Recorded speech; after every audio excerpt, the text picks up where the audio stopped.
focusing on various cyber attacks and their classification.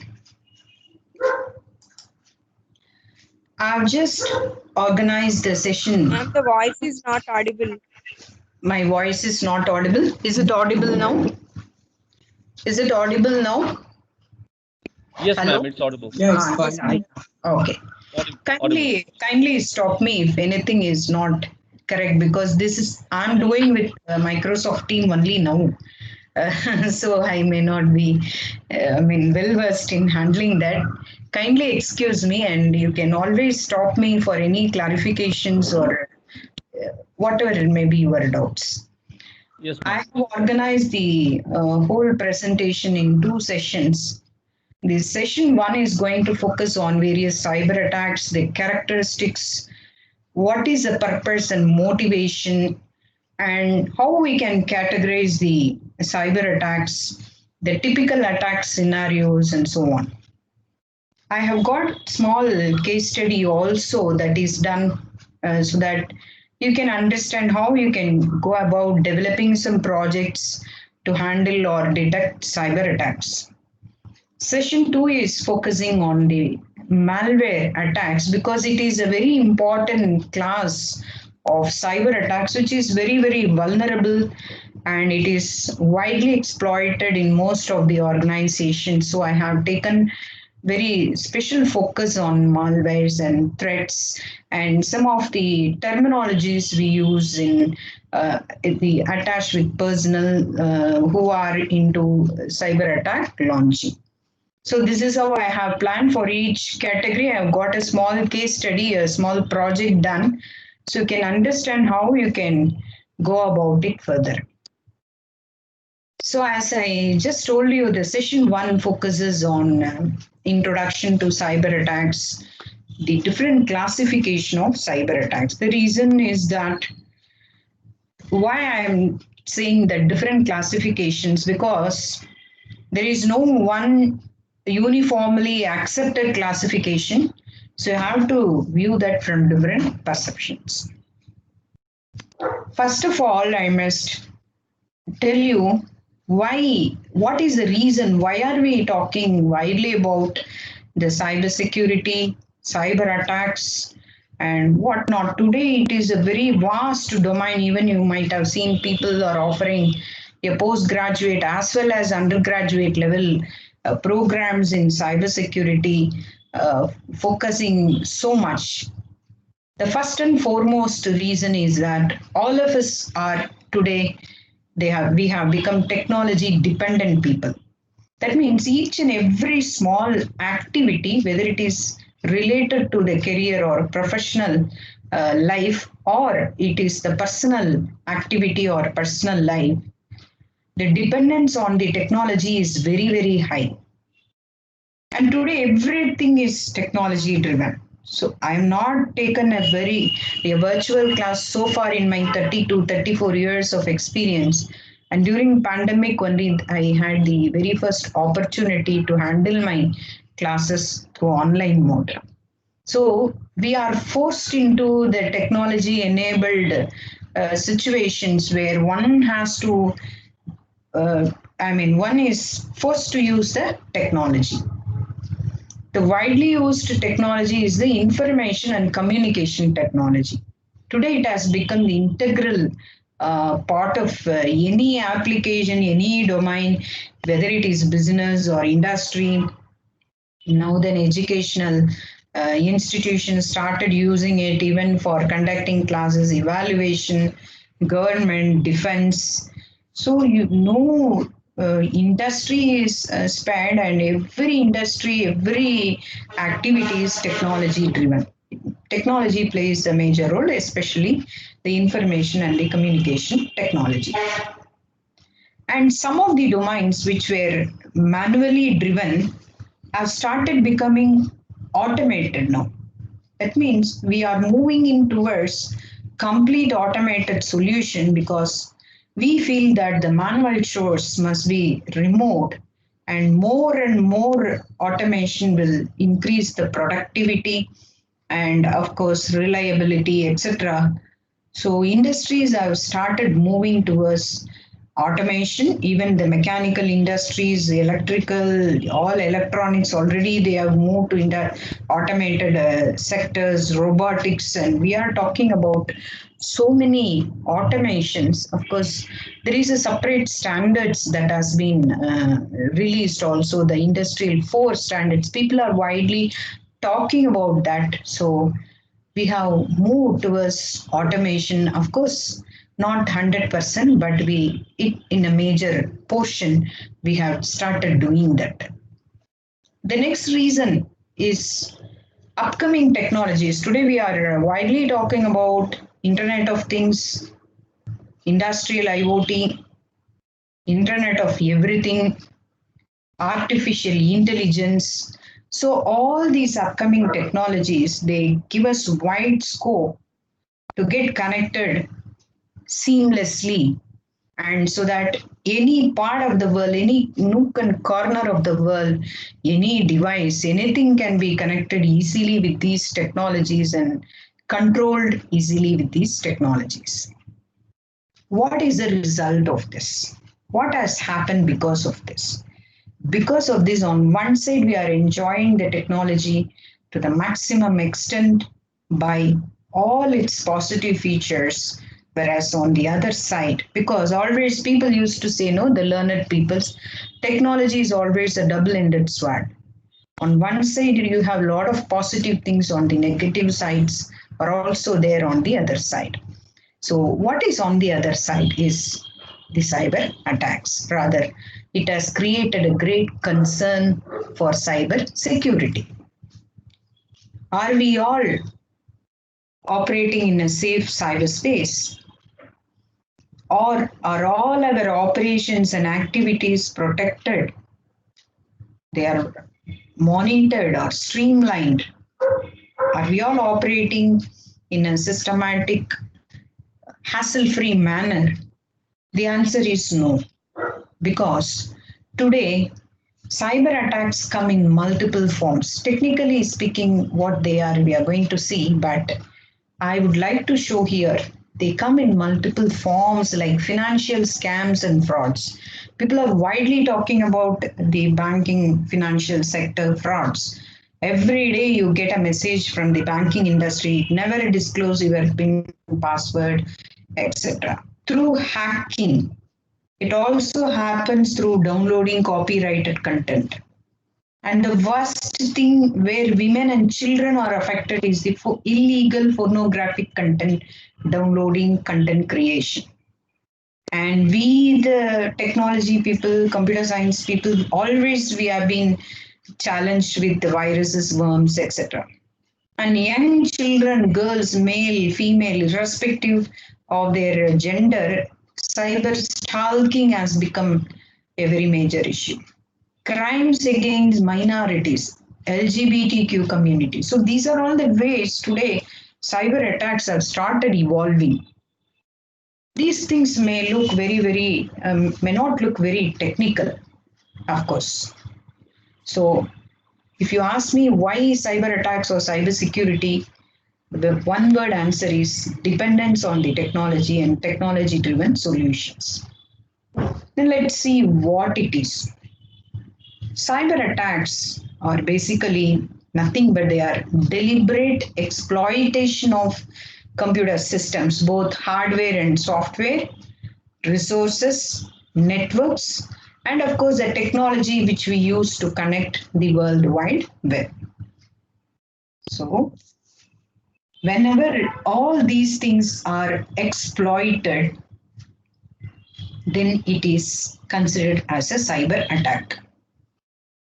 If you ask me, how are they exploited? What are the ways of doing it?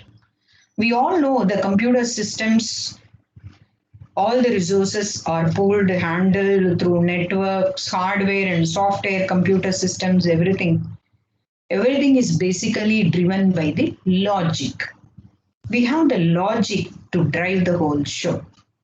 So by just disturbing the logic maliciously, through malicious codes or data, then a system becomes susceptible to cyber attacks. what happens fundamentally because of the cyber attacks? What is getting like, what's happening to see when I get infected?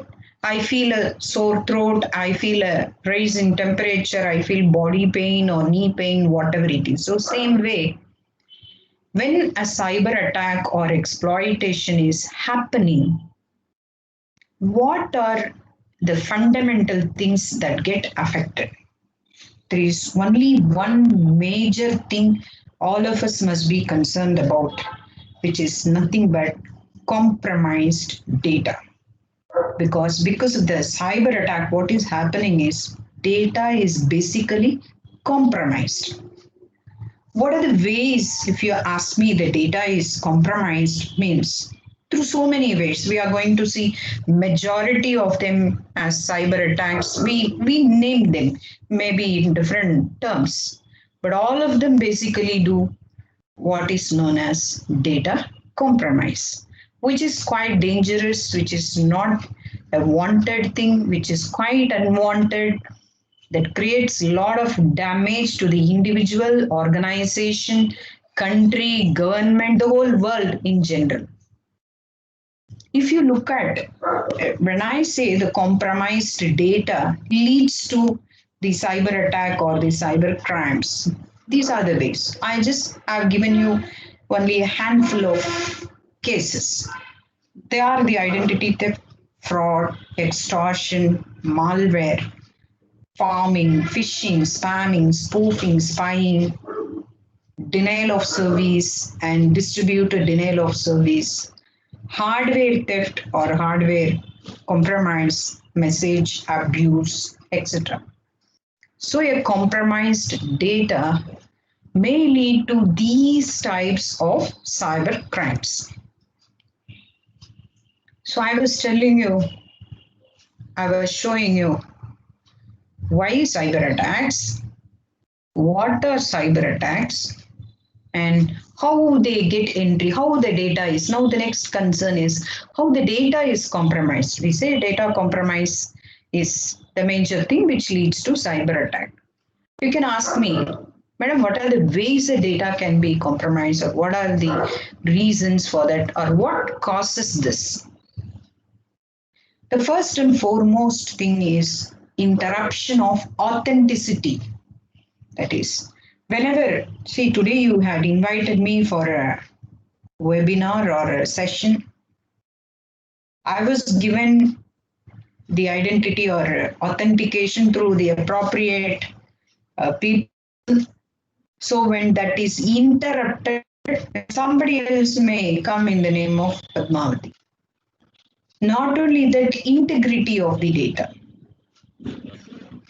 Next one is, these are all due to misconfigured systems. That is, when the system is not configured properly, when the security controls are not in place, we call them as poor security controls.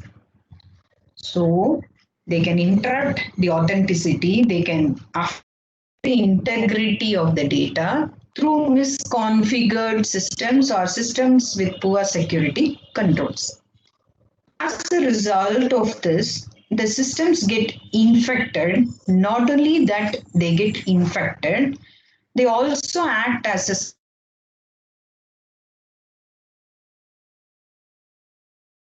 disrupt the current system. They become capable of disrupting other systems in the network. How the entire thing is being done, without our knowledge, the whole thing can happen remotely. What is it due to? Why this is happening? This may be not only due to misconfigured systems, poor security controls, and so on. Sometimes it may be due to the deficit in antivirus, firewall, anti-malware softwares, sometimes bugs in software. Lot of time we have come across, including the very famous operating platforms. They have a lot of loopholes and bugs where a spy or a cyber attack can very easily come in. Sometimes they are also due to flaws in the configuration, the system configuration. So all these basically contribute to what is known as compromised data. So the data compromise happens in any one of these ways, and that is named as in any one of these terms.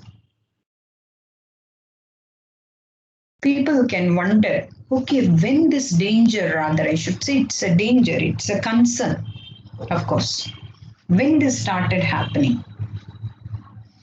Way back in the year 1988, Morris worm was the first major cyber attack that was launched by a person called Robert Taffin Morris. He exploited the weakness in the Unix system, so a piece of code started replicating itself. By exploiting a feature in the Unix system, a piece of code started replicating itself. Of course, that was achieved through a small logic by a very famous person known as Robert Taffin Morris in the year 1988. That was the very first recorded, rather the major cyber attack, and the person who was convicted under the US Computer Fraud and the Abuse Act. Until then, there was no clue, or nobody would have ever even thought that such a thing can happen.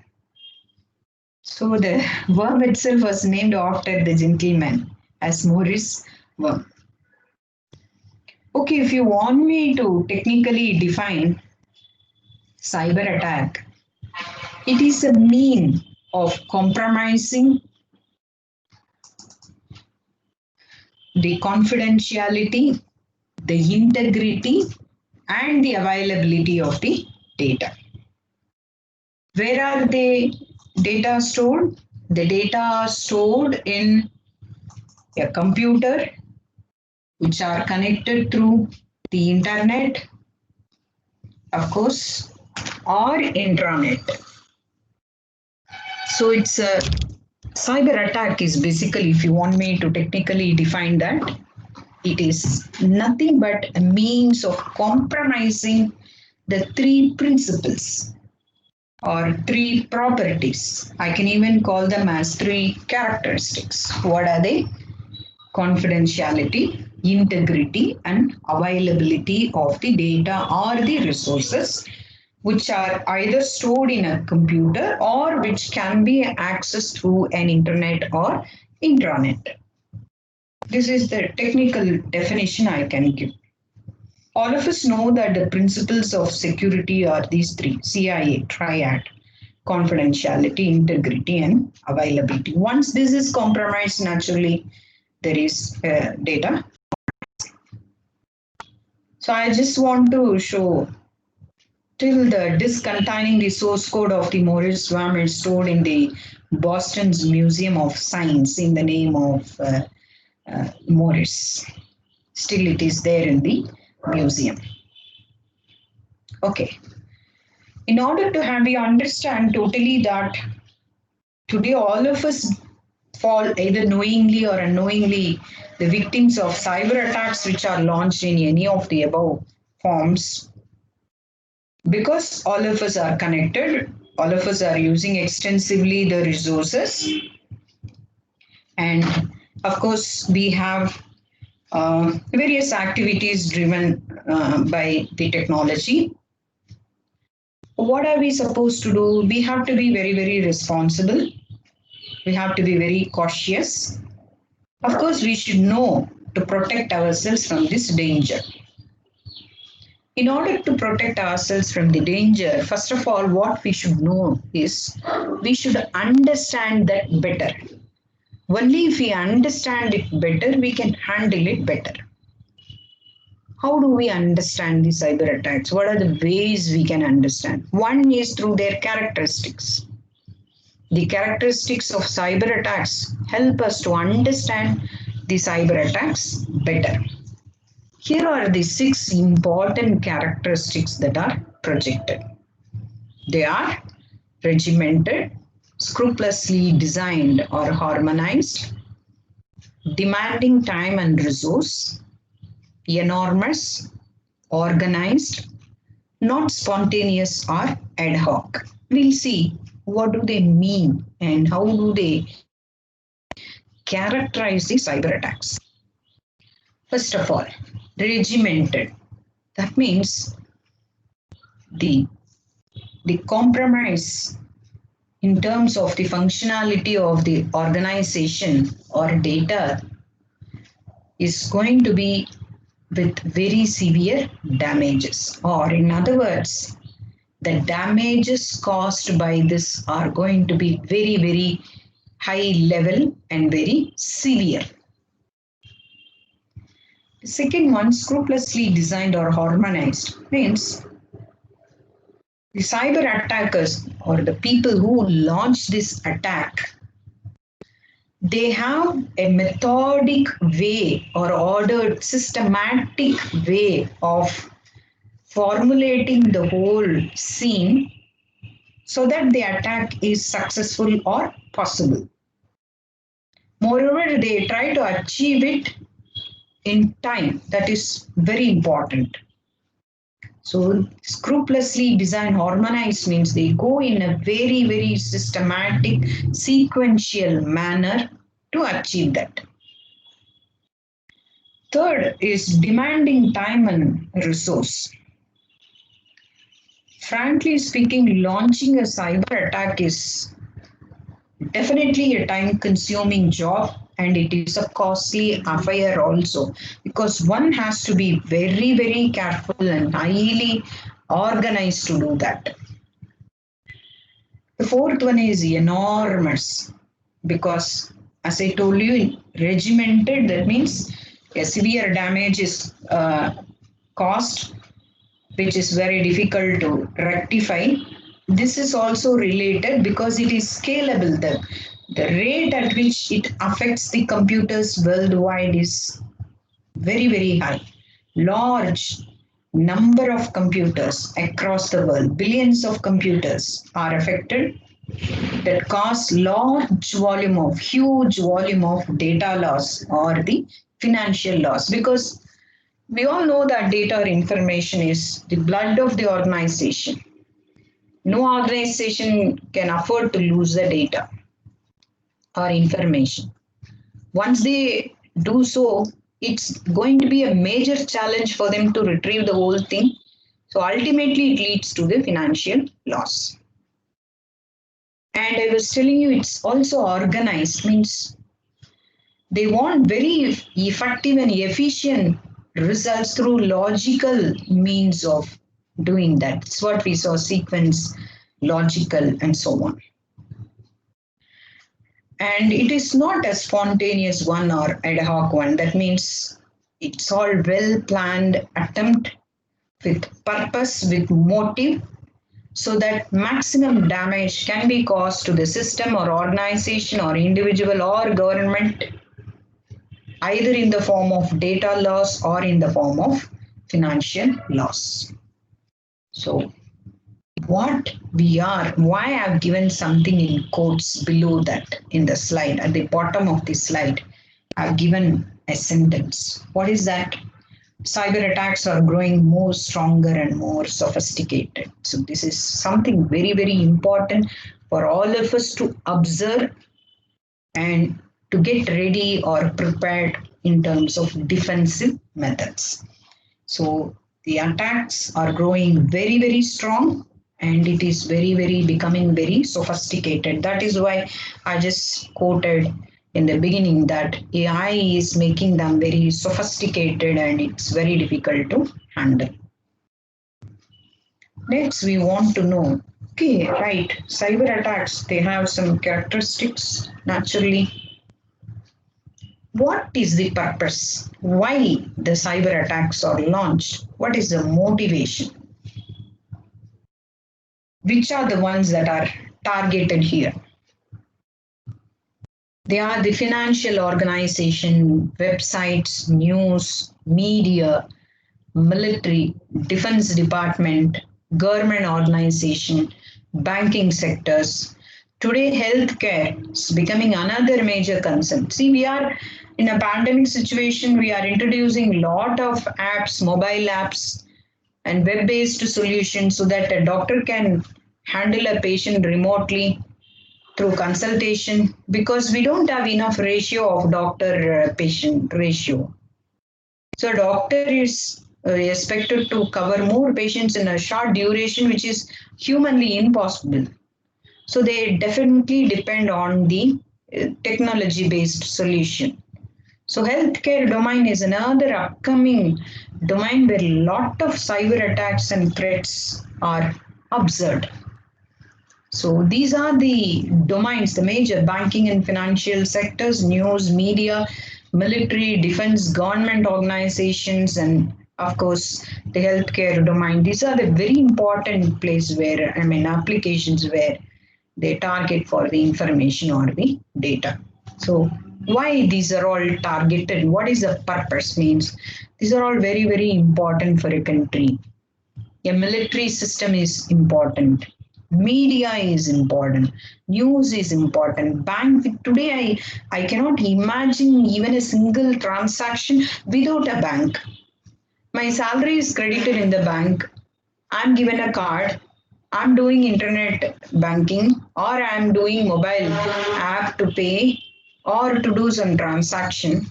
So without a bank or an online mode, nothing, movement of money is not possible. So this is the place where they can critically target. There are certain other purposes and motivation. As I told you in the beginning of the session itself, the classification of cyber attacks can be done in various ways. Same way, the purpose and motivation can also be observed in different ways. So there is another perception of that. Why? So in the previous slide we saw the purpose is to target the vital services or sectors of the government or a country or a nation or worldwide that affect the life of even the common people.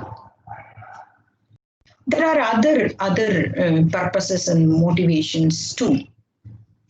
First one is abstraction of information. I'll explain to you how this can be done. Second one is a denigration in the reputation of the country. Third one, denial in providing the public services, as I told you, the banking, healthcare, etc. Next, smashing up legal interest. Then counter international cybersecurity measures. Next, retardation of the entire decision-making process. They trick, so the decision-making is not effective. Then the next one is abatement of the public confidence. See, this could be these are the reasons or why the cyber attacks are happening. What is the motivation? We'll see one of the after the other. Abstraction of information means what? Whenever we need some data or information from the website or from the organization, say today the results are announced. It may be election results or students' results or NEET results or JEE results. Naturally, there will be the websites are loaded. So when such important announcement or somebody is announcing that they are going to enter into the politics from today because today is an auspicious Sashti day, so that may be work in favor of an X. So he may be officially launching his party with the name, logo, and so on. News flashes are there. So the hacker blocks the access to that important information. So not all will be able to access that. So they can obstruct the information access through blocking. Here, at some point of time, even though there may be a valid identity, user may be having a valid identity access facility, but in spite of all that, he or she may be denied access. Second one is denigration, the reputation of the country, because people may see that a particular country is progressing well in spite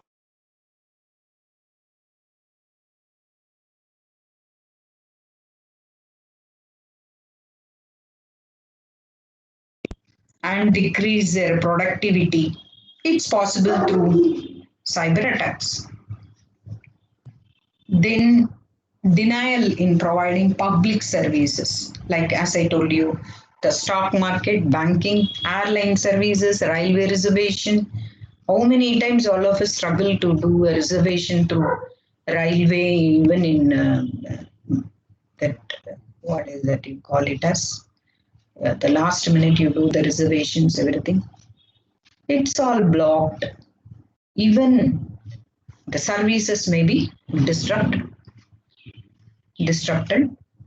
Then the next one is smashing of the legal interest. It is sometimes to get or to work in favor of another organization, to benefit other organization, they try to disrupt the services of one organization because somebody wants to gain, become better compared to the other person. How can they do that? They can just smash their legal interest by smashing up the benefits of the organization and launching a cyber attacks. So this has to be taken care by ensuring well-defined security solutions.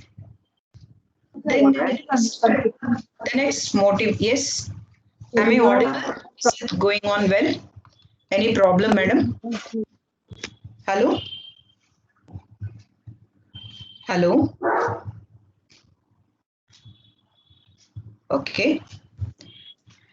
Counter international cybersecurity measures, because there may be many initiatives taken by.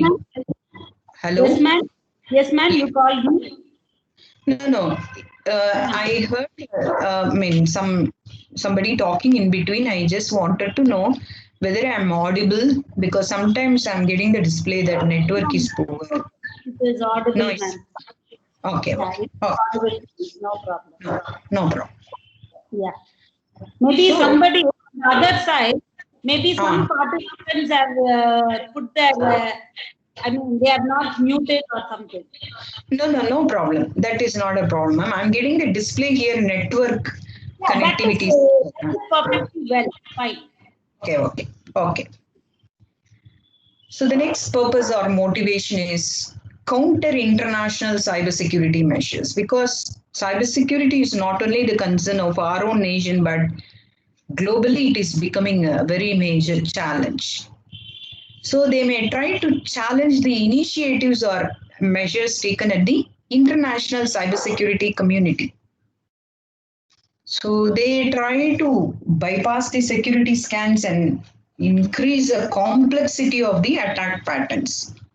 Because when an attack is launched, it will try to create a pattern. When a pattern is identifiable, then there is a solution for handling the pattern.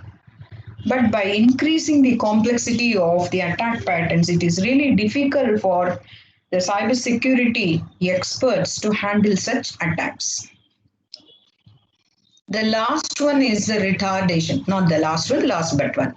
Retardation of decision making process. So whenever there is an emergency or military services, as I told you, the healthcare system, some patient is in the hospital, there needs to be an emergency attendance to the particular patient, or there may be an emergency in deployment of military forces and so on. So at such places, they try to delay the decision making process, so there may be a retardation because of that. And the next one is the abatement of public confidence. So by compromising the security, like if somebody tells you that your Aadhaar or unique ID value data is stolen and your bank account details are stolen, your other bank account details, your personal mail IDs and personal PIN numbers are stolen, naturally you feel highly insecure and you feel that the system is not at all trustworthy. So this, by losing the confidence, means it works at the advantages to the other person, or in other words, the hacker or the cyber attackers. There is something called as the cyber kill chain. So if you just, how are they doing all that, rather, how are they executing all that? If you look at from that perception, of course, they have a purpose and motive. They want to defame the country, individual, organization. They want financial gains. They want disruption of the services. They want to disrupt the society, of course, at large. So how do they do that? As I told you, there is a systematic way of doing that. They are highly organized, systematic, go step by step, meticulously to achieve something. So what are the ways through which, as I told you, unless you understand the cyber attacks, the characteristics, how it is done and all better, it is very difficult to handle them, or it is very difficult to defend against those cyber attacks. So I here would like to present the various phases in the cyber kill chain. The first and foremost one is reconnaissance. What do we mean by that? So you can try to harvest or get the email addresses by spoofing, or somehow you try to get the email addresses, the conference information, etc. Like some tags may be there. You use a concept called internet crawling, website crawling, and so on. So you try to get the social account number, the relationship, what all possible under that. You can first of all harvest that. Once you harvest that, what do you try to do here? Weaponization. What do you mean by that? So you got some information of somebody's without their knowledge. You have, that's what we mean by hacking. Gaining access to something for which we don't have the permission. That is hacking. The person who does that is a hacker or a cyber attacker. We'll see the different types of cyber attackers, etc. at the end of the session. So weaponizing means you try to couple a remote access. You try to take charge of the control of the remote thing, and you try to have a Trojan attack and try to exploit the payload, and you try to install an automated tools through the backdoor entries, generally through the deliverable payloads. Sometimes it may happen in terms of client applications, files, your Adobe PDF, or even Microsoft documents. They are all here serving as the weaponized deliverables. We call them as weaponized deliverables. So you first plot, select a place. Now you try to choose the weapon. Third one, you try to deliver them. What is a means of delivery? Once again, web, email, through USB ports, etc. So you try to use all removable medias and social medias, etc. You try to deliver them. Once the bad stuff is delivered at the target place, what they do is exploitation, because exploitation means they look for the vulnerable points. Because here the intruder has come in, he should start his action. For starting the action, he may need a place where he can launch or have a strong footing from where he can start his action. So that's what is exploitation means. They try to identify the vulnerable points. That also we are discussing in the presentation. Then installation. It can be a Trojan, it can be a worm or a virus or a malware, whatever it is, whichever is possible. you try to install it on the asset. The asset is maybe a network or a resource, or it may be a database, it may be a network, hardware, software, because from wherever possible you can launch this cyber attack. This is what we saw in the definition also. Next one is command and control. Now you saw the thing, you took your weapon. First of all, you decided what to do. Then you selected the weapon. You then selected the medium. Then identified the vulnerable space, started having a strong footing there. Then the next phase is to issue the command. So either the command can be direct or it can be also be launched in a remote manner. Next is actions on objective. So whatever you want to, whatever is the objective, you start executing them through your actions. So here the intruder or the hacker is able to accomplish whatever he has decided so far. This is what is explained in this diagram very clearly, whatever I explained to you. Data, deny, disrupt, degrade, deceive, and destroy. So these are the ways they can, launch a cyber attack.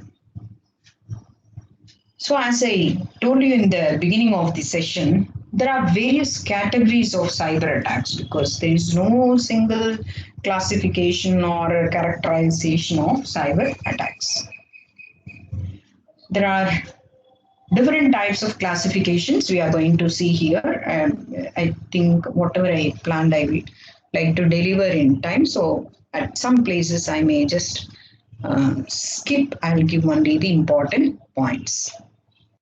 One classification is like this. That is, you have the volume-based attacks, the protocol-based attacks, and the application-based attacks. This is the first classification I am trying to provide. What is the meaning of volume-based attacks? Means you try to flood the network. See, the communication is happening between any two entities through communication networks. For that, you require adequate bandwidth. So when you try to launch unusually high traffic, then you will not be able to reach the destination. That is volume-based attacks. Protocol-based attacks, because at the end of the day, we interfere resources like servers and other systems. So you can exploit wherever you are landing, that place you can try to exploit and disrupt the function that are called as protocol-based attacks. The third category is the application-based attacks. Today, it's a very, very serious type of attack because we are not only using the web applications, but we are also using the mobile application. That is the second session which I want to focus, where malware is a major threat or the cyber attack that compromises the data. So the application-based attacks are maybe through web applications or mobile applications. If you look at the other, from the other perception, what are all attacked? See, initially we saw through what means, through network bandwidth, servers, through application. These are the means through which they can attack. So I have classified them as volume-based, protocol-based, and application-based. In the second classification, who are all going to be affected because of this? So it may be a cyber attack against an individual. Even one individual can get affected. It may be against a property. That means some object, something. It can be against the organization, can be against the government, can be against the society at large. That means the entire community or the world. The third one, how are we operating today? We carry out most of the operations through internet. So we need a web portal or an interface through which we can make an entry or do our operations. You can call them as the front end or whatnot. You have another system which is supporting the whole, driving the whole thing, which you call it as the back end. So this is another classification, web-based classification and system-based classification. Okay. How one can disrupt or launch web-based attacks, or what are all the attacks that can be classified under that? So again and again, I am telling you that web-based attacks can be through a website or a web application. Today, on top of it, you can also add mobile applications. Some of the important attacks under this category are injection attacks, DNS spoofing, session hijacking, phishing, brute force attacks, DOS or denial of service attacks, dictionary attacks, URL interpretation, then file inclusion attacks, most importantly, man in the middle attacks. For your kind information, these are all major class of attacks. Kindly don't see them as one single attack. I'm going to, here in this session itself, I'm dealing two important types of attacks, the denial of service and the man in the middle attacks. They are the class of attacks. They are very, very complicated or comprehensive in nature, that they have subclass of attacks. Each one is unique in its nature and it is a bundle as a whole. So they, as they appear, they are not very simple. And because some of my scholars have worked on very important attacks of this type, so I know some little about these types of attacks. Then comes your system-based attacks. As I told you, they are the backends. Maybe your computer system or even the medium, the transmission medium or a computer network. Here you talk about the virus, worm, Trojan, and backdoors and bots. Very importantly, all of us are talking about bots now, because everywhere bots are installed. Okay. There are further classifications also. As I told you, I have no single way I can classify a cyber attack, because in my experience with this cybersecurity domain for the past 18 years, working in the cybersecurity domain, you can see there are various ways of classifying. I think till the last breath, we can keep on classifying and dealing with these attacks. So the next classification is, again, based on purpose. What is a purpose? The legal classification, based on the severity of involvement, based on scope, and based on network types. Another classification is also possible. So here are, as I told you once again, the further class of attacks, like based on purpose. Once again, the reconnaissance attack, the access attack, and the denial of service attacks. If you want me to legally classify them, I can call them as cybercrime, cyber espionage, cyber terrorism, and cyber war. Based on the severity and the involvement, this is a very major or the fundamental classification all of us are talking about. Basically, any introductory level course on cybersecurity will try to classify the cyber attacks only in this form, like the active attacks and the passive attacks. Then based on the scope, they are the malicious large-scale attacks and non-malicious small-scale attack. Then based on the network type, they can be the mobile ad hoc network or wireless or wired network types. So first I told you, based on purpose, there are three types: reconnaissance attack, access and denial of service attack. Reconnaissance. It's also known as the system mapping the services and unauthorized detection. How this attack is launched? This is launched through sniffing, packet sniffing, port scanning, sweeping the port, and queries regarding the internet information. All of us know the meaning of packet sniffing. This is the traffic from one source to another source in the network can be sniffed. That is silently monitored. So one can imagine from where the data movement is happening. scanning the port, because whenever a communication or a data is traffic is coming into a system or the organization's network, there are dedicated ports available for communication, and this happens. Sweeping the ping, that means IP addresses are mapped in a different way using the scanning techniques. Then queries regarding the internet information. That is, they use the DNS type of queries to ascertain who is the owner and what are all the addresses assigned to them. Then the second class of attacks based on purpose is the access attack. They try to access to the device as if they are the authorized person, basically without any authorization, account or a password. How do they try to achieve it? They can use certain tools to take the advantage of the weaknesses of the application, because whenever you are authorized to access something, you are given an interface or a small application. If you capture the weakness of the application, then you can capture the whole show. This can be sometimes done using the file transfer protocols, internet service providers, sometimes the new email accounts, and all these are possible. Even you can see that most of the time our email accounts are compromised. Somebody may send email in our name to all our contacts saying that I am held up in Europe. Kindly, this is my account number.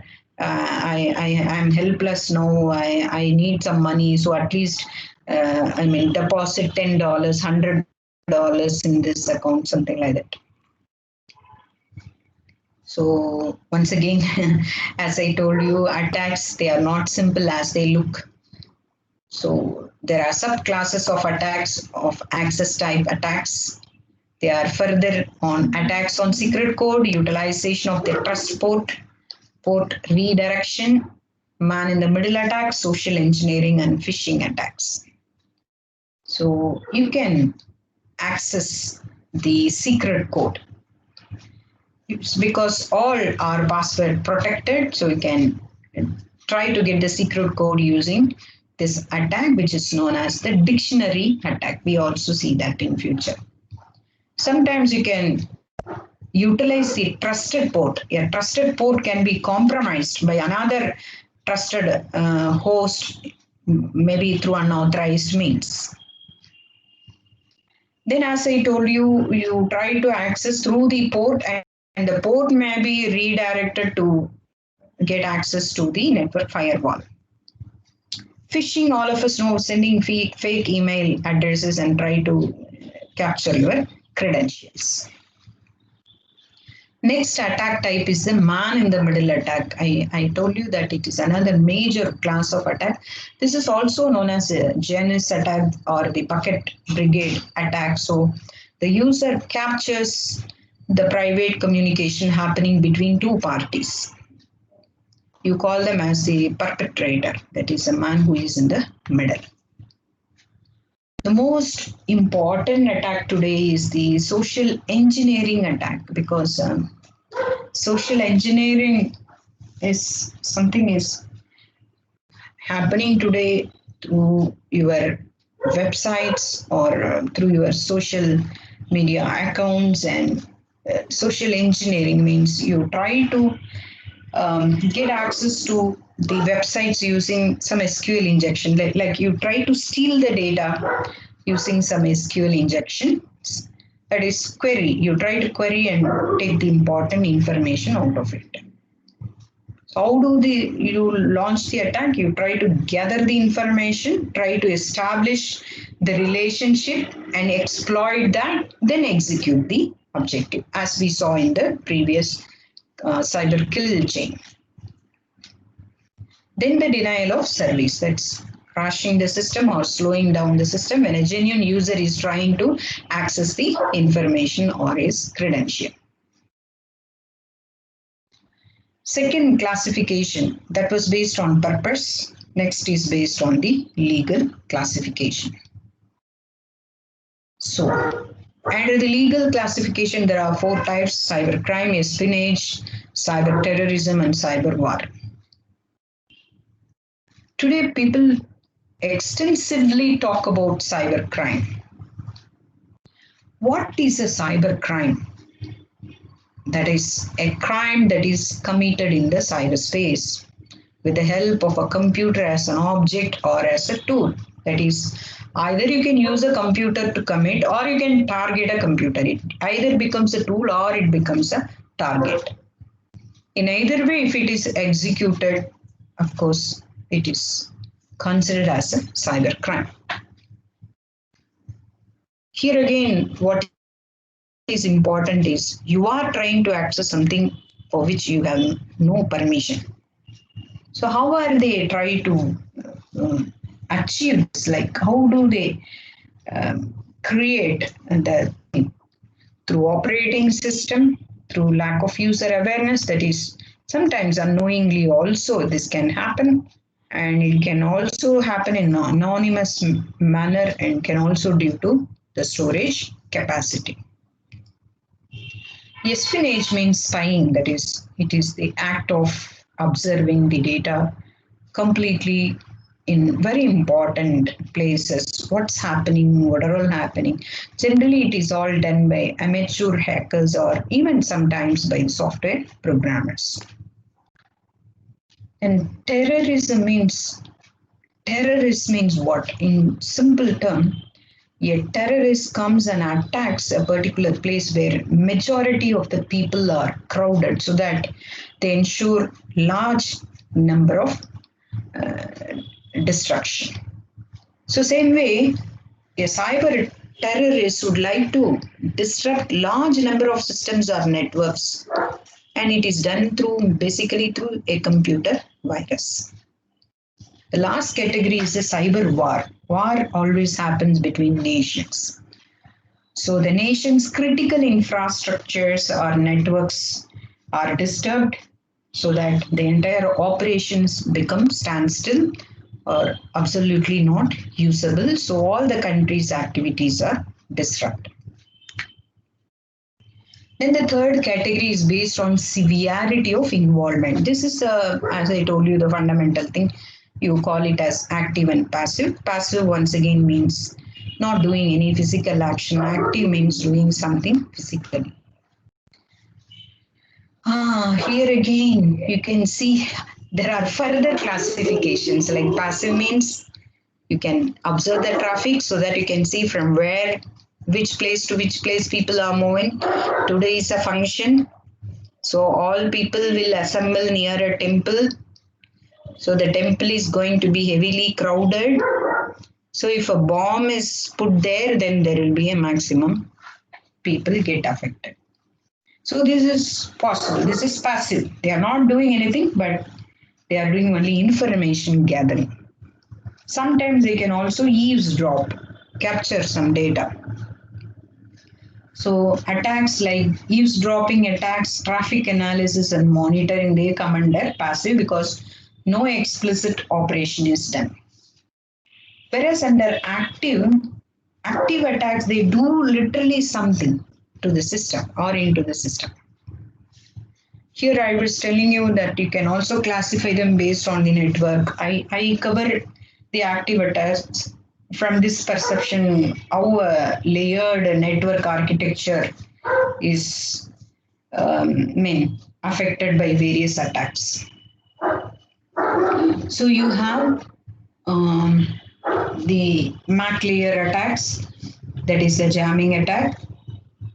Then the network layer attacks, you have wormhole, black hole, Byzantine, information disclosure, resource consumption, routing attacks, spoofing attacks, fabrication attack, modification attacks, Sybil attacks. There are so many things here. Third one is the transport layer. So you know the sessions are handled here. So session hijacking, sync flooding, etc. Application, data corruption, repudiation type of attacks. Other attacks here are flooding, grey hole, jellyfish, packet dropping, spoofing. Of course, spoofing can happen in almost all the above 4 layers also. So these are the active attacks that are launched layer-wise. Then the fourth category, active attacks, we started saying that they can be between any two intercommunicating parties, disrupting their services, compromising the integrity, etc. The next fourth category is based on scope. Here there are two types again, malicious large scale and non-malicious small scale. What do you mean by malicious large scale? It is malicious means it is deliberately done. It is done with intention. That means they try to attack at a large scale level and it will cause harm to a major people or group. And of course, the first and foremost aim or motivation is to create chaos or confusion, or there may be some personal benefits if it is targeted against a family or an individual.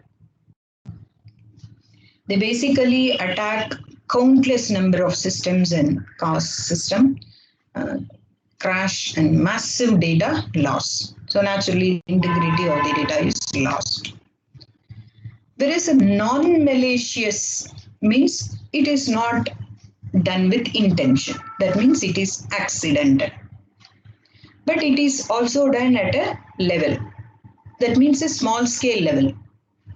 This is mainly due to improper handling or insufficient knowledge, sometimes even due to the carelessness of the individual.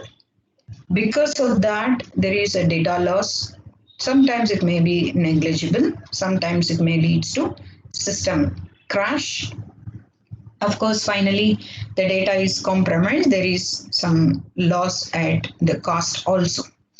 But basically, these are recoverable, whereas the previous malicious large scale are difficult to recover. They are irrecoverable, whereas non-malicious small scale attacks are recoverable. You can see that how an internet money, a private message is passing through the network. A hacker sitting in between is able to gain access to the personal information, the computer data stored on the cloud, or the money transactions and so on. The last one is based on the network types. So here, as I told you, we already saw the wired networks, layer-wise thing. So the main focus is only due to the wireless network. There are two types of networks, the mobile ad hoc networks, MANET, and the wireless sensor networks, WSN. So the MANET attacks again are Byzantine attack, black hole attack, flood rushing attack, Byzantine wormhole attack, Byzantine overlay wormhole attack, etc. So they target the mobile ad hoc networks. They lead to data leakage. And black hole means all of us know the meaning of black hole. Something keeps attracting without revealing its identity. So everything is attracted towards it, which we call it as a black hole. This generally happens through important message exchanges in a computer, like request and response messages. Then the flooding attack, we saw that wormhole attack. What is that? Multiple nodes are compromised. This is a very major thing in ad hoc networks because wireless means of communication, through wireless means of communication, the nodes are connected and exchange information. And another strong category of attack is the Byzantine overlay network wormhole attack. So they try to create enormous damages to the routing protocols. Finally, the routes are disrupted and the network exchange of information through network cannot happen. Again, the other category is the wireless sensor network attacks. There are once again two further classifications, cryptography and non-cryptography related attacks. And once again, the attacks based on the network layers. Again, what are the cryptography and non-cryptography related attacks? Some under this category are pseudo-random number attack, digital signature attack, and hash collision attack. Because in some of the cases, we give digital signatures as a solution.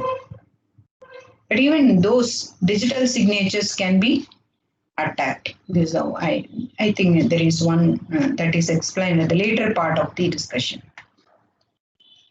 So once again, if you look at the wireless sensor networks, layer-wise attacks, application layer spoiling the repudiation, data corruption, sync wormhole attack, all that which we discussed previously. And here comes the multi-layer attacks. So as I told you, DOS and man in the MITM. These are the two major classes of attacks that can be launched, rather that can be executed at any layer of the network layers. So here is a small comparison table that gives a consolidation of all. So the first one is a reconnaissance attack. So unauthorized detection and mapping. Through how are they done? Through port scanning, packet sniffing, etc. Access attack is the intruder gains access to the device without having proper right.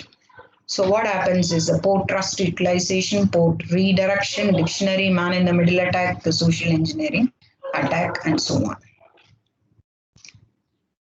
Next is the denial of service. So you disable the network and try to deny service to authorized users. And how it is done? Through Smurf, sync flood, DOS, DNS attacks, and DDoS attacks. Then we saw cybercrime. What is a cybercrime? That is an identity theft. Example is credit card fraud. These are all considered as the cybercrime because you try to exploit the computer and you try to steal the credentials of the users for any materialistic benefit or gain. Espionage means spying. So how do they do? By cookies. Cookies, we extensively use Java cookies and other thing. Mainly they happen through cookies. And the RAT controllable, that is a remote access Trojan. They try to capture remote access systems through this. Next is the terrorism, the power grids, the oil and natural gas, healthcare system, the water supply. So they try to. These are some examples. The power grid attack by Al Qaeda is one example. Next is a cyber war. That is a Russian war launched in the year 2007-8. Even now, people say that the cyber war is going on between two countries, maybe between our country and some other country, or between a great country with some other country. So we saw that passive, active, malicious, non-malicious, Monet attacks, and SN attacks. If you look at the statistics or the literature, you can see that there are common types of attacks that are discussed, like DDoS, cross-site scripting attack, SQL injection attack, birthday attack, password attack, phishing, down attack, etc.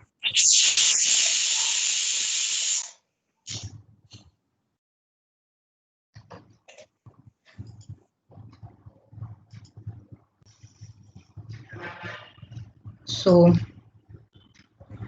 one important type of attack, as I told you, I would like to discuss about only two important attacks. Yes. Hello? It's time, I think.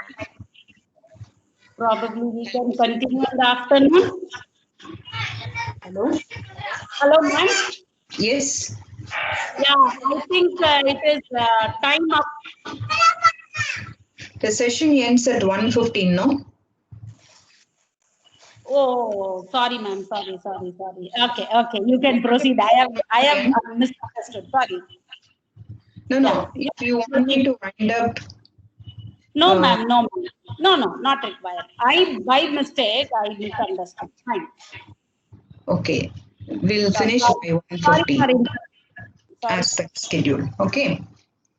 So I was telling you that there are two important attacks, class of attacks. One is DOS and DDoS.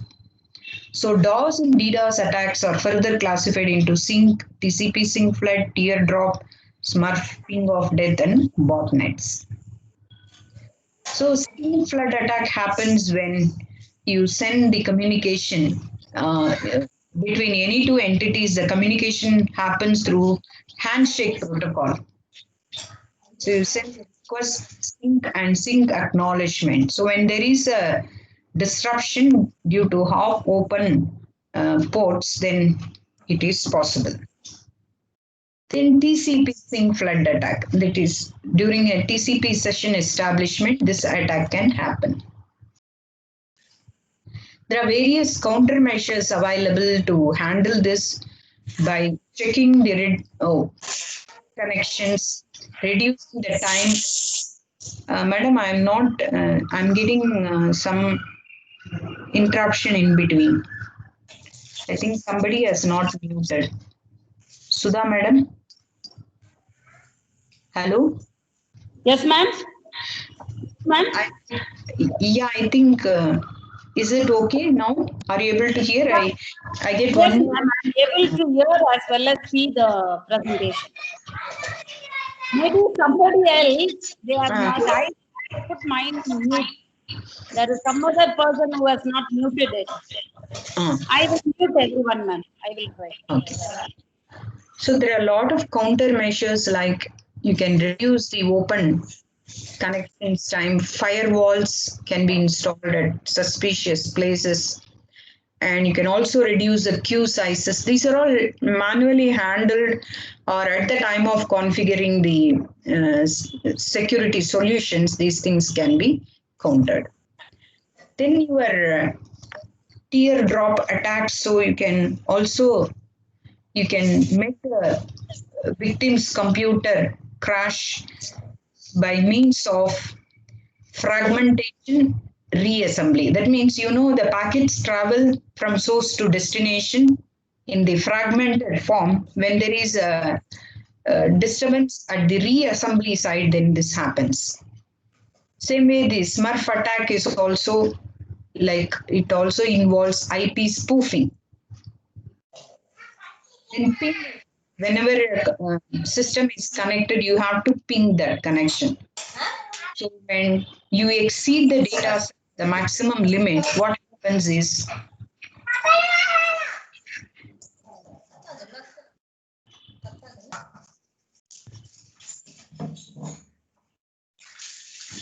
hello? Hello? Okay. The last category is the botnet, where millions of computers are connected. So hackers try to get the control of millions of computers and they act as the spies. You call them as bots. So bots can be deployed anywhere, located anywhere, and it is very, very difficult to identify them. There are many ways of handling this. Of course, there are very good requests for command drafts are available to understand how spoofed addresses can be handled. So session hijacking, SQL injection, they all are done on databases.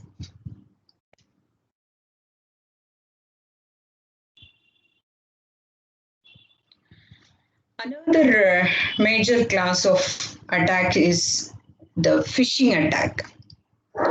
So phishing means sending an email which can look as if it is coming from a trusted source. So the attacker sends a fake address or a link just by anonymously or without knowingly clicking the link. One gets into the trap, and so the phishing attack targets wide range of users and the emails are chosen at random to launch. And if it is a targeted audience, then it is known as a spear phishing. So here is a small report I would like to present how the phishing websites can be detected. There is a study done by us. We use a KMO test correlation test and the SVM classification algorithm to do that. The reason why we took the phishing attack is in the year 2019, phishing attack was the major attack. So how a phisher is trying to attack or retrieve the user's information is they try to steal the sensitive information through internet access. Another study says that more than half, that is 55% of the organizations are affected, and they are the spear phishing attacks, social media attacks, smishing, wishing. These are all the classes of phishing attacks. They are subclasses of phishing attacks. This statistics shows through webmail, through SaaS, payment, financial portals, logistics, e-commerce and retail, cloud storage, social media, telecommunication, all others, how much percentage of phishing attacks. Yeah, kindly enjoy this. So we are talking about the phishing attacks because it was one of the major attacks of 2019 category. So we saw how a phisher is trying to get the information. This is just a statistics, as I told you, spear phishing, social media, smishing, wishing, they're all different categories of phishing attacks. So how a phishing attack is launched, I explained to you, they try to clone a website or a page and try to send a fake login page to selected emails, and then a person unknowingly clicks that link and discloses the credentials, and the stolen credentials are used to fetch the information. How the phishing attacks are executed, they are done through emails, websites, phone calls, and SMS. Here comes the methodology. First you try to take the data, select the important features, and then try to classify them. So there are ways of doing it. Either you have to literally create a threat model and create a phishing attack fake thing and clone it and do it. If you are not able to execute in the real data set, then you have to go to the benchmark data sets. Today, there are a lot of benchmark data sets are available. Very famous is UCA repository and Coggle, etc. So we took a case of a UCA repository with 11,055 instances, and we try to classify them into 4 classes. That is address-based feature, abnormal features, HTML-based features, and domain-based features. And we literally gathered about 28 fields. You can see the classification here because phishing can happen through any one of these 4 means. So feature selection is a very, very important step in detecting or handling the cyber attacks because large number of features are available in the original data sets. You have to take the subset of that for effective processing and time efficient manner. So what you do is we used one concept called KMO concept, Kaiser, Meyer and Olkin, KMO in short, which is based on the sampling theory. So we use the correlation matrix to calculate, and this is how we took the correlation, metrics index per variable we calculated per feature, and we started getting some putting some range, like we classified them as under 0.5 the value because correlation coefficient varies, maximum is 1, 0 to 1. So if it is less than 0.5, it is unacceptable. We had our own classification, and if it is 0.9 and above, then it is something very serious. This is our own way. You can even take the benchmark matters. And we try to use the machine learning methods, supervised, unsupervised, and reinforcement learning. That is, supervised will predict the next value. Unsupervised will try to identify, go by patterns, or it is totally data driven. And the reinforcement is the one that learns from the mistakes, that it tries to learn, relearn, etc. So we selected 18 features based on this prediction, KMO index calculation, and we use the support vector machine classification to do that. So out of the 28 features, 18 features were selected based on the correlation and the accuracy, how far the, how many websites are phishing websites. So you try to use the correlation as well as the classification. We use the parameters like sensitivity, specificity, accuracy. These are the screenshots in the, this is how the data set look like, that sample data set. You can see that between 0.8 and 0.9, majority of the points are here. So that was taken as the criteria here. These are the selected features and their measures. And finally, it shows how many are in the, phishing category and how many are in the non-phishing category. That is a -1 is the phishing category here. So I would like to tell you that this is a very, very simple case study done in a limited point of time. So I can show you that this was possible to do because of the various machine learning and other methods, classification methods. So this is a simple case study where you can see that a phishing attack can be rather detected using the available method. This is what was explained here. So macro viruses. See, all computer science people, we have the habit of writing the macro, or we were using the earlier Microsoft versions and applications which was extensively supported by macros and files like, utilities like Excel, Word, PowerPoint. They are extensively used and we used to write in macros. So this earlier virus, it's very earlier type of virus. That's why every operating system or platform is coming up with more versions, updated versions. And that's why we saw in the previous class also that the cyber attack is a possibility due to a poor software updates. So whenever a software update is announced, we call it as a software patch. It is mandatory that we should install the new version because the patch is released only because of the loopholes in the earlier systems. So one such, that is why every operating system vendors, they are coming up with more and more improved versions, mainly to handle one data, the other one is the security. Here what happens is this virus, macro virus, attaches itself to application and it creates its own sequence and it starts controlling the other by giving instructions.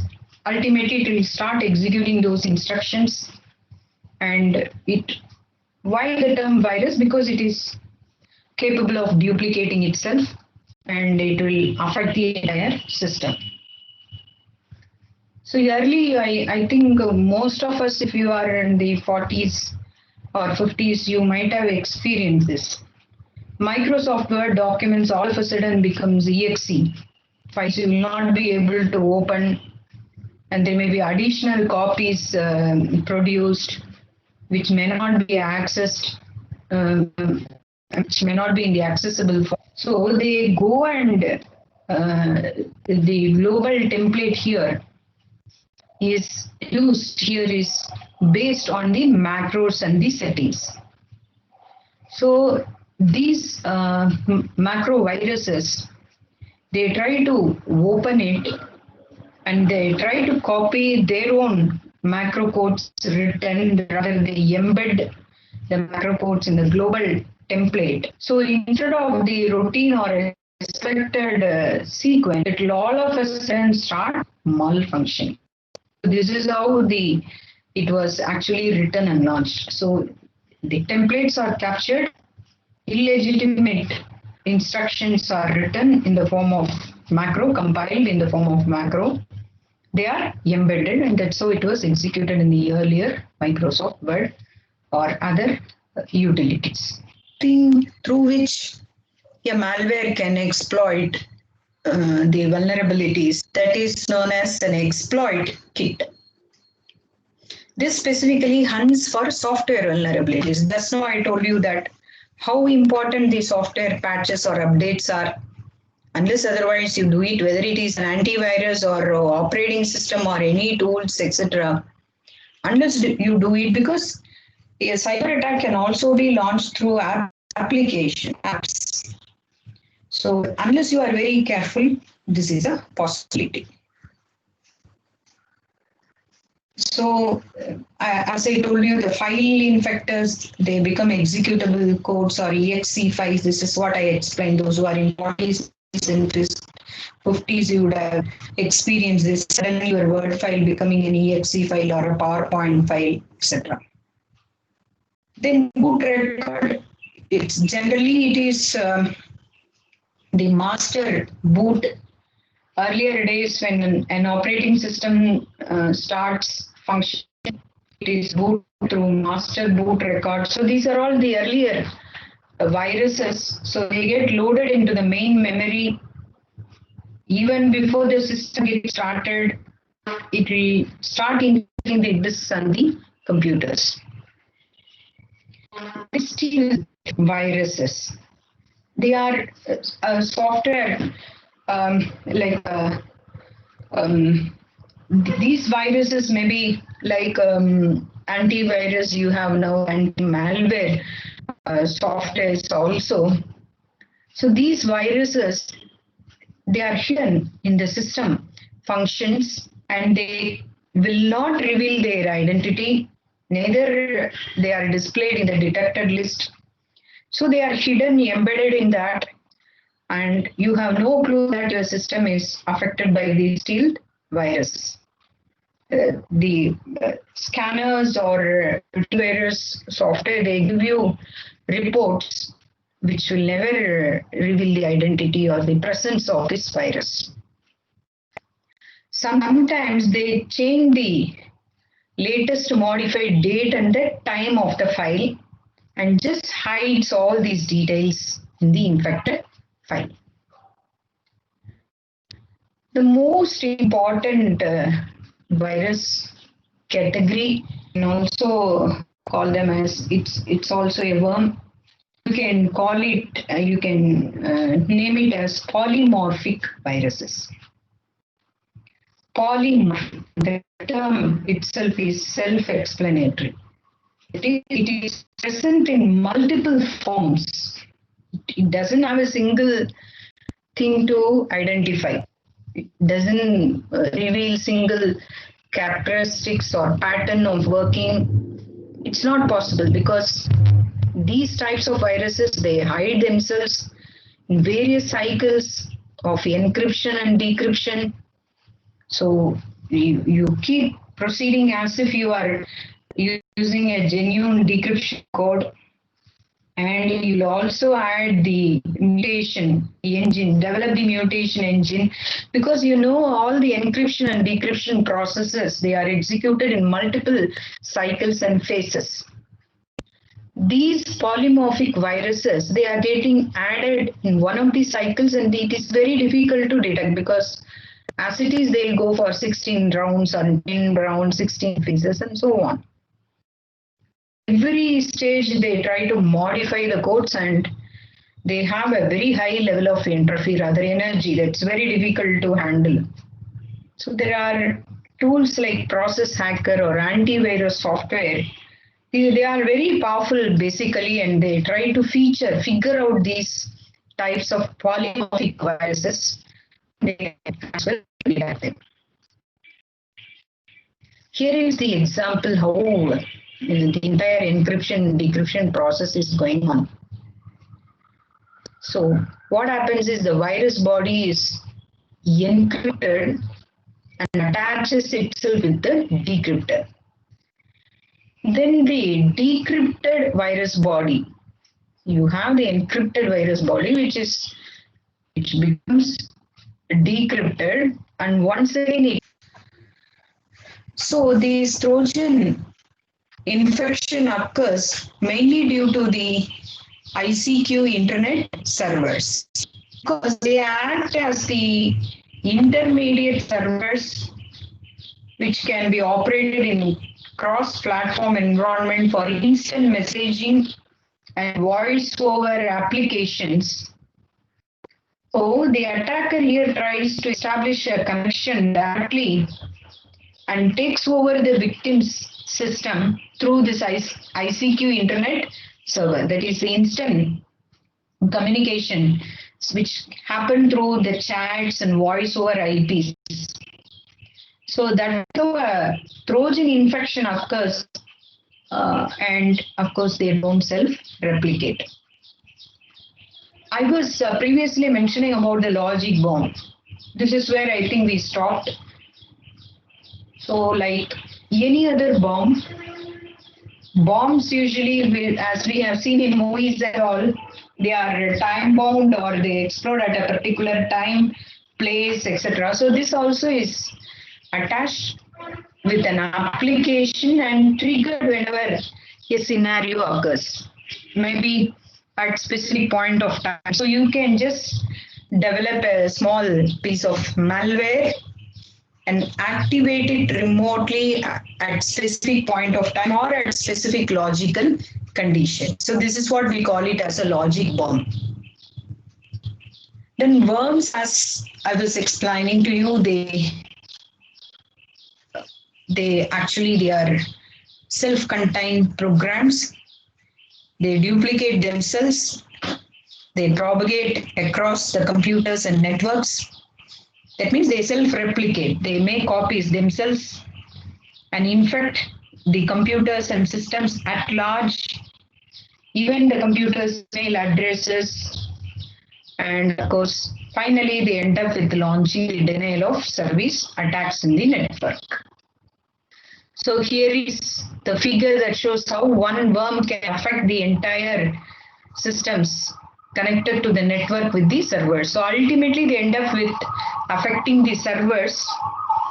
So the whole system is stranded.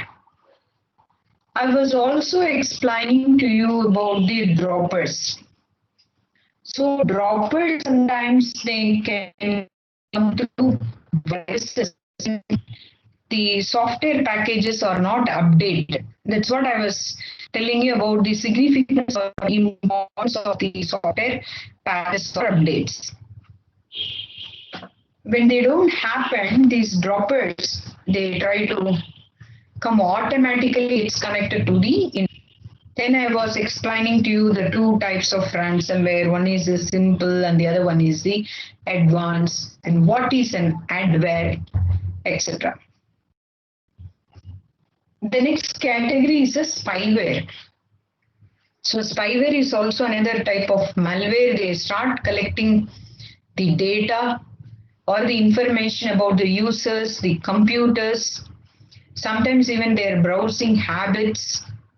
They try to track all the activities of a user and prepare a report and submit to the unknown remote user or a hacker.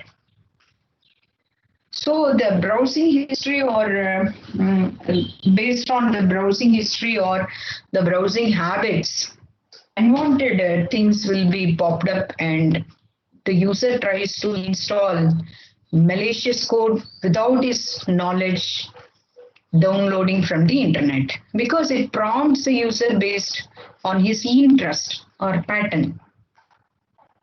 So it's something like a freeware application. So tends to use, suppose I have the habit of looking into accessories, I have the passion for slippers or dresses or something, and I keep on browsing that and it will just come like an ad or a freeware.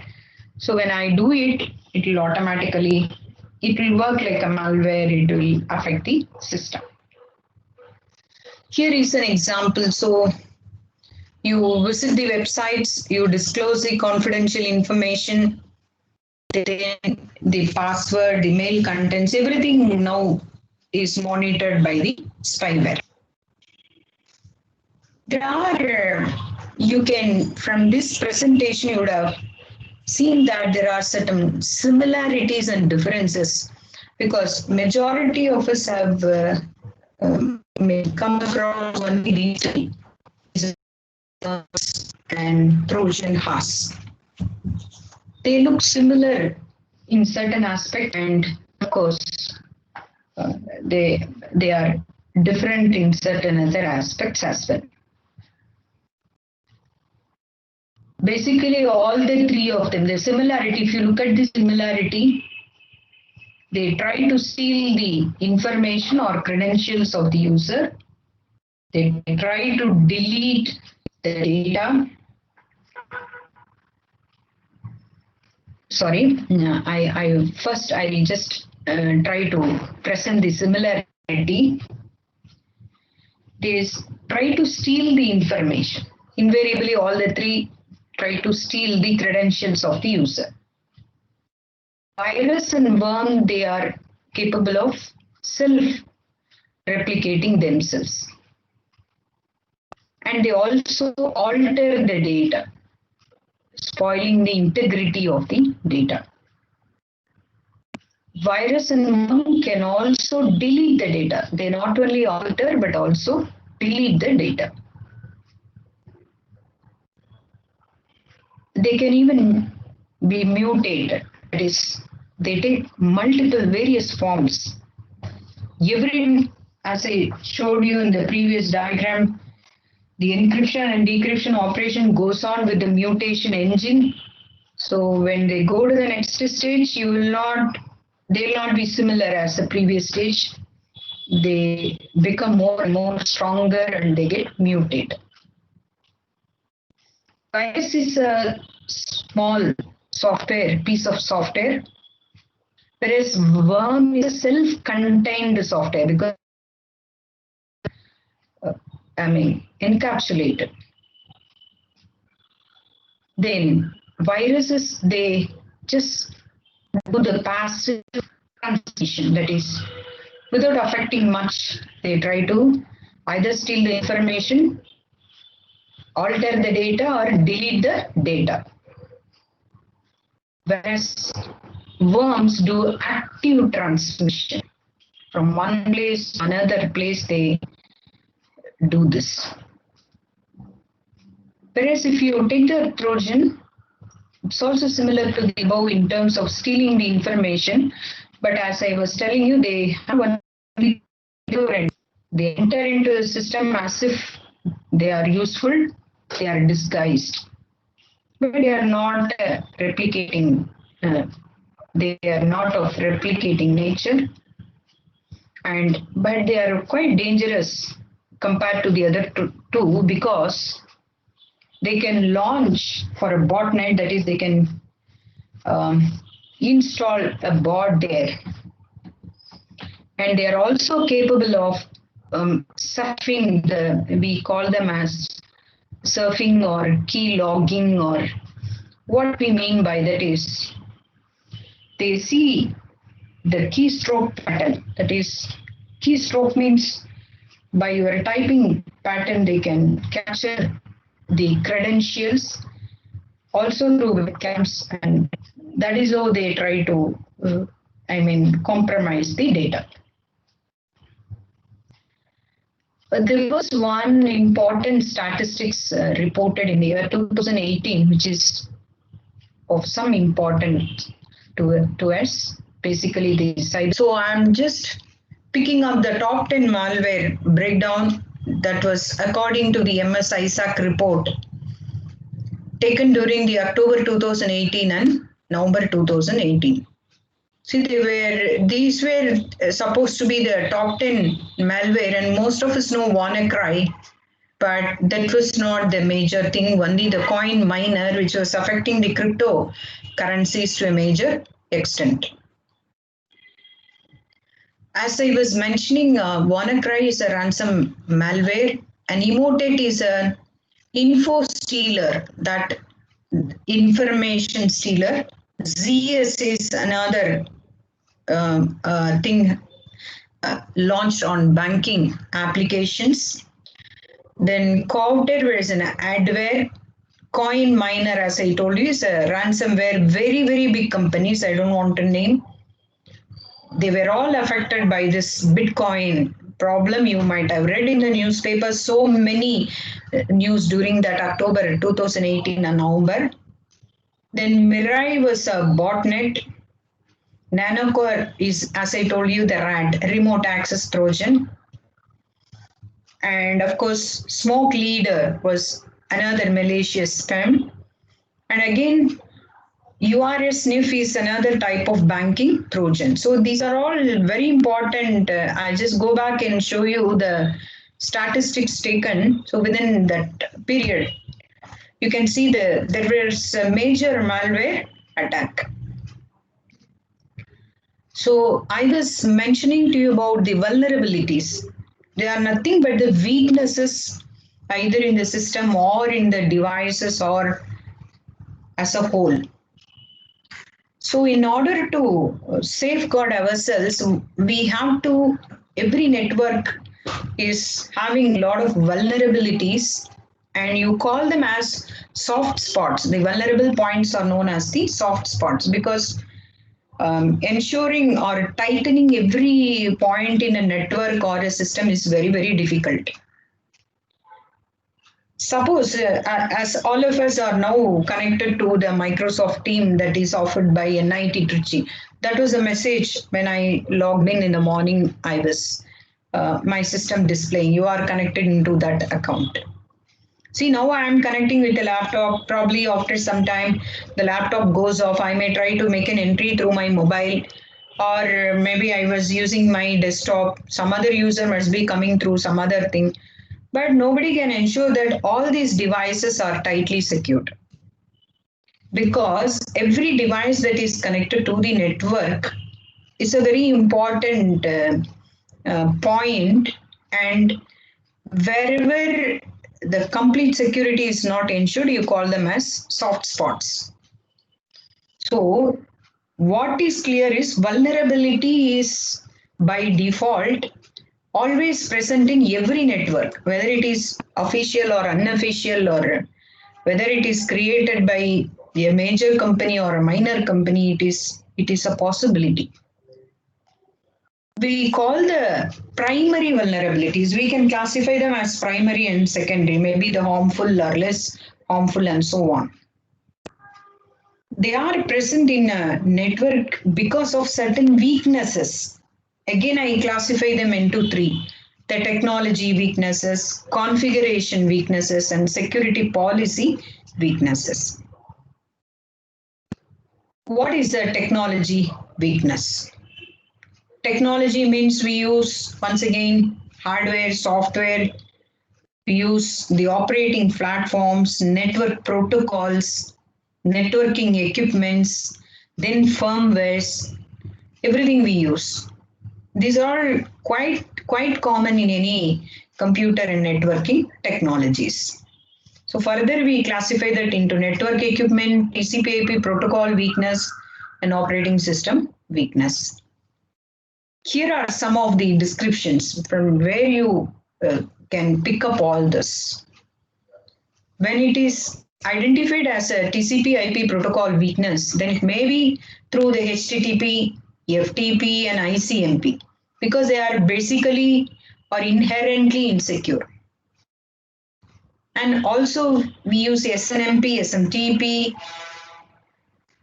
These are all inherently connected or related to the TCP when they are designed, and there is every bit of small bit of weakness inherent in that. Then I can say, as far as operating system weakness is concerned, name a software, I can name the weakness. It's like almost all the software, whether it is free, open source, or proprietary software coming with license, or very big giants like Apple, Macintosh, whatever it is, whether it is a mini or a major or whatever it is, the operating system weaknesses are always there. You can see all these types of weaknesses reported every now and then in the CERT reports. CERT is Computer Emergency and Response Team. Every country has got that, and of course, India also has got that. They also prescribe how an organization should configure their IT infrastructure, what all the important components should be there. All that is prescribed. You can take from CERT-IN, that is Computer Emergency Response Team -in stands for India. You can take all the documents that shows the recent statistics about all this. Then networking equipments, you have routers, firewalls, switches, hubs, then bridges. All those have different security weaknesses. And of course, everything has to be configured with password protection, authentication mechanism, what are the routing protocols that are used, and the firewall loopholes, etc.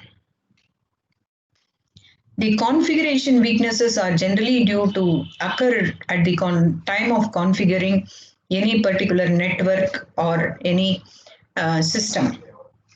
That is mainly due to the lack of adequate knowledge by the network engineers or network administrators, because they don't configure it properly, or they don't know even try to balance that. So if you want me to list some of the configuration weaknesses, unsecured user accounts, that means they try to transfer user accounts across the network. So the usernames and passwords are automatically exposed. Then system passwords. Honestly speaking, if you ask the password of Annashalingam University, I'll tell some code word. If you ask Madam Sudha about her office password, they start with NIT Trichy, so on. I'll start with Avanashalingam or ADU, so on. So these are easily guessable passwords.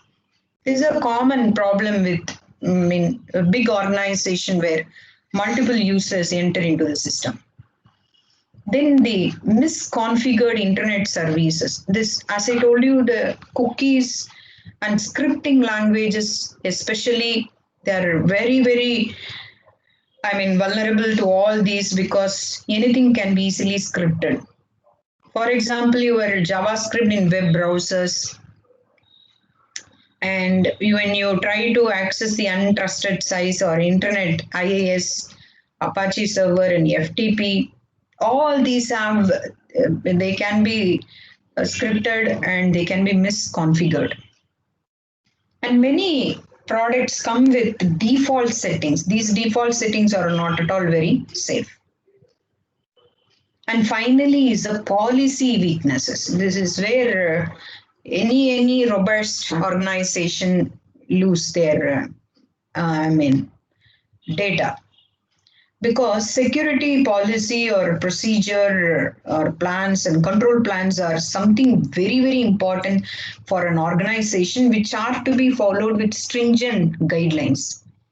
Nobody should be allowed to cross the policy, violate the policy, and ultimately end up with security risks.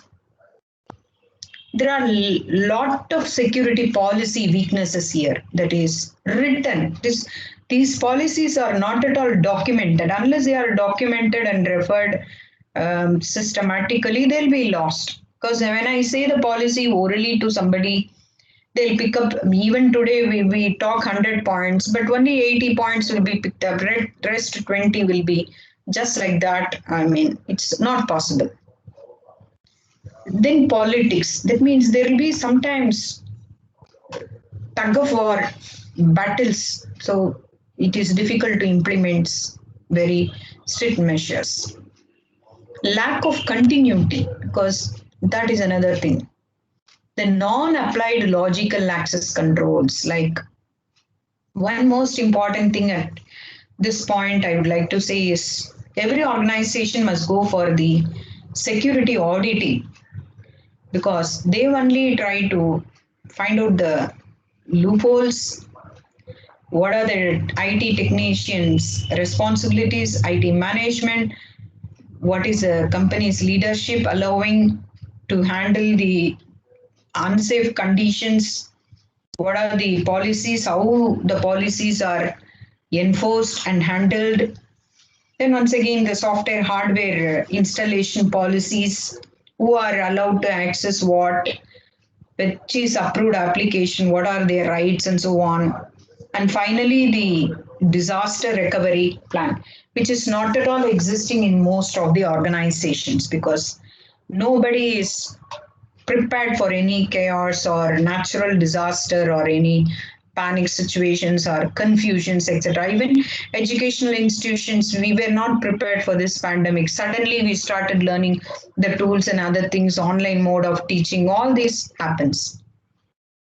Then coming to threat. See, vulnerability is a weakness. Vulnerability becomes an entry point for a cyber attack. Whereas threat, when it is something that is serious, but when it is not attended properly, it manifests into a cyber attack. Of course, cyber attack is very much an illegal one. It is punishable according to law, whereas a threat is not something that is punishable, but an unattended activity or threat may become an attack. So I move on to the next challenge, that is the cyber threats. They are again classified into unstructured threats, structured threats, external threats, internal threats, etc.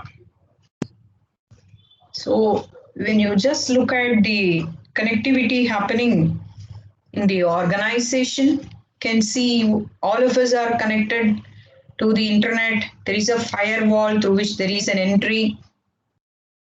An unstructured thread can come through your lease line or through your telecommunication network. An external thread can come through the firewall, whereas a structured thread can also come from an outside system or a system within the same organization, whereas an internal threat is very much local to the organization. When a particular employee is not aware of the significance of the security settings, then there is every possibility of insider threat. And for your kind information, today insider threat or internal threat is a major threat which cannot be even handled through a firewall, because firewall can actually only protect your organization network from outside threat, not from insiders threat. So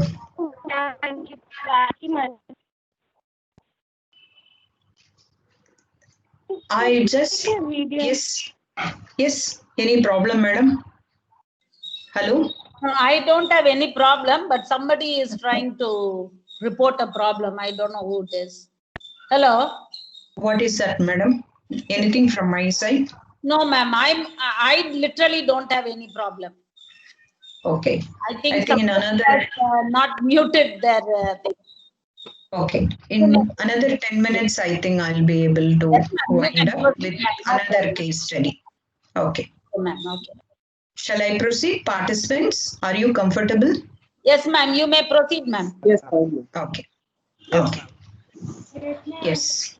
So, anyway, whether it is a cyber attack or cyber threat,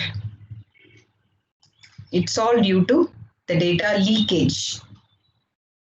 So, if you want me, then I can say intentional and unintentional threats, insider threat and outsider threat, etc. So I just stop with that because it is another vast or exhaustive domain where you can explore many things. Because last 5 minutes I want to reserve for interaction.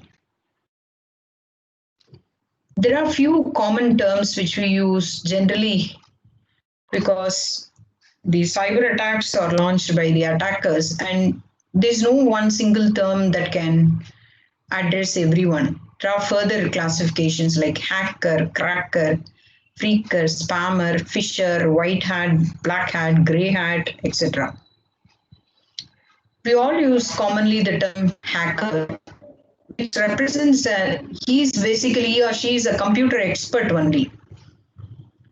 Because a hacker is somebody who attempts to gain unauthorized access with malicious intent to steal the resources or compromise the resources, which ultimately, as we saw in the beginning of this day, ultimately end up with financial loss or data loss.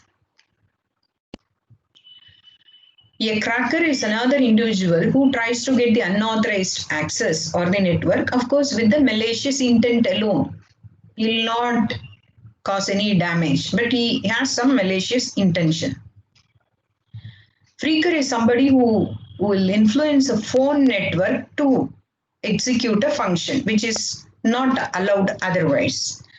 Like you can break a phone and you can try to make another free calls in somebody else's account for a longer time, so that the other person loses the internet accounts, the balance, everything. That happens even for us also. If you have a Wi-Fi network today, suddenly you say that your data download has your quota has been exceeded, or you don't know what happened to your bandwidth and all that.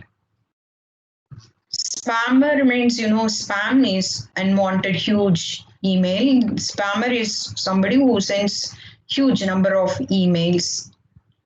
And of course, they use the viruses to take the control of the system by sending bulk messages. Phisher, of course, we saw the phishing attacks, and they trick the user to provide the sensitive information like their passwords, a credit card data via email or some other means.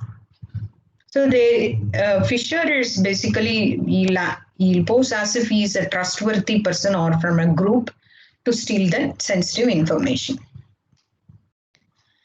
See, actually, what we at the end of the discussions, what we understand is any vulnerability in the network or in the computer system or in the entire organization's network has to be identified or fixed properly. Unless it is identified properly, then you are susceptible to a major cyber attack. We used to say one saying, no, the strength of the link lies at its weakest point. The strength of the chain lies at its weakest link. So same way, every organization nowadays, they employ trained individuals who are having enough sufficient skill to identify the vulnerabilities in the network. In other words, they are licensed hackers. They are authorized to hack the system and identify the loopholes or vulnerabilities in the system. So they can report it to the system owner, of course, genuinely, and they are known as the white hat hackers. Whereas the black hat hackers, they also do the same thing, but they are not, allowed to have the authorized access, but they do it unknowingly, that is without any proper permission. There's one more category nowadays, people call it as gray hat. That means they are neither black nor white. That means they try to do it, but they, for some materialistic benefits, they try to become or act black. So this is what black hat is, a malicious hacker.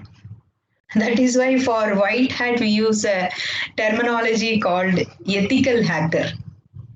There is a cyber security who used to interact with me, used to say, hacking itself is not ethical, madam. How can I use the word ethical hacking? So he's dead against this. It's a white hat hacker. Gray hat is neither malicious, but he does it in an ethical manner. But when he is not paid properly, it becomes unethical. Green hat is a new person, amateur, like interested, over enthusiastic students, or they say that I want to learn. I've seen so many students coming to me saying that, madam, I want to learn ethical hacking. Kindly teach me ethical hacking. I want to become an ethical. So they learn little things and they are not fully skilled, but they try to do something amateurly. Blue hat means they are vengeful hacker. They try to harm others with vengeance. Then vigilant hacker is the red hat, the most dangerous, we call them as. So that's why they are given the color accordingly.